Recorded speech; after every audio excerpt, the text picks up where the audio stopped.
Itukuzwe damu ya Kristo. Karibu mpenzi msikilizaji wa Mwangaza FM, nawe mtazamaji wa Mwangaza Digital, sikilize ujumbe Mtakatifu Gaspari siku ya leo, tarehe 26 mwezi wa 10. Tafadhali na wasii msiwasahau maskini ambao ni sura ya Yesu Kristo. Hivyo hata kama isingewezekana kutimiza kazi zetu zote tofauti, basi tusiache zile za msingi. Tunaalikwa kutafakari kwa kina juu ya maneno haya yenye uzito wa kiroho kutoka kwa Mtakatifu Gaspari del Bufalo, mwanzilishi wa shirika la misionari wa damu takatifu ya Yesu.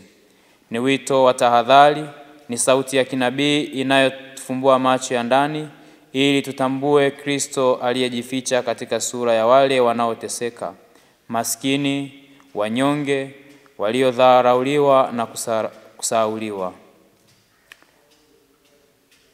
Maskini, sura ya Mungu aliye hai. Yesu Kristo mwenyewe katika Injili ya Mathayo alisema kwa mamlaka kuu: kwa kuwa nilikuwa na njaa mkanipa chakula, nilikuwa uchi mkanivika, kwa kuwa mliowatendea hawa ndugu zangu walio wadogo zaidi mlinitendea mimi.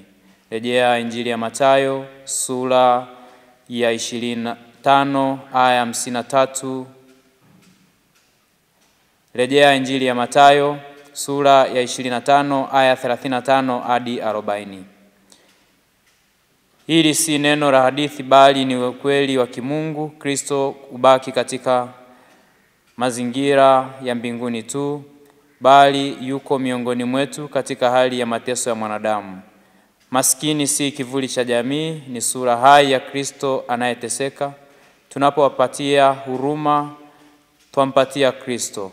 Tunapowajali kwa moyo wa upendo, twamshika Kristo na kumjali Kristo.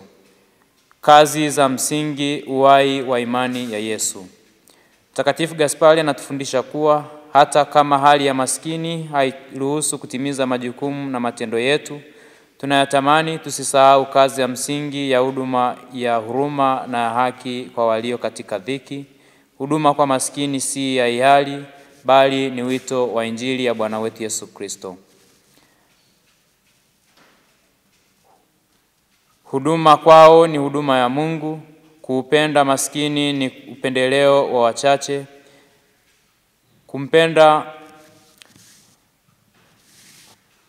Huduma kwao ni huduma kwa Mungu. Kupenda maskini si upendeleo wa wachache, bali ni kigezo cha uaminifu wetu kwa Kristo. Ni katika ufunuo huu wa kweli tunakumbushwa na maneno ya Mtume Yakobo sura ya 2 aya 17 akisema: imani pasipo matendo imekufa. Imani ya kweli huzaa matendo ya huruma. Huruma si hisia ya ghafla, bali ni tendo la neema la kuamka kwenda na kutenda. Maskini kama altare ya neema.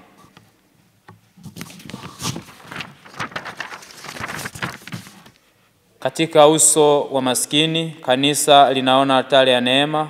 Maskini ni sehemu ya liturujia ya kila siku. Sadaka yetu kwao ni ibada safi mbele za Mungu. Kutoa chakula, faraja, sikio la kusikiliza, au hata tabasamu la upendo, vyote hivi ni matendo ya ibada ya kweli kwa Bwana wetu Yesu Kristo. Kanisa la Kristo alijengwi tu kwa mawe, bali kwa matendo ya huruma na haki. Papa Francisco amesitiza mara kwa mara juu ya kanisa linalotoka, kanisa ambalo linajeruhiwa na huruma kwa kuwa limegusana na mateso ya ulimwengu. Ndiyo maana nasi twaitwa kutoka tuwaendee maskini, si kwa kiburi, bali kwa unyenyekevu na upendo wa kweli. Pendwa mtazamaji wa Mwangaza Digital, nawe msikilizaji wa Mwangaza FM, kumpokea Kristo katika maskini.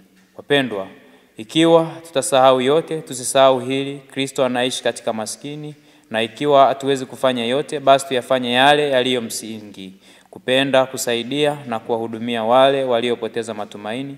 Hapo ndipo imani yetu itaweza kustawi na kukua zaidi kumwelekea Kristo. Na kwa maneno ya Mtakatifu Gaspari, tujikumbushe tena, msiwasahau maskini ambao ni sura ya Kristo. Itukuzwe damu ya Kristo. Niliyekuletea tafakari hii ni mimi Niwe Mgizi Jason, frateli wa shirika la misionari wa damu takatifu ya Yesu.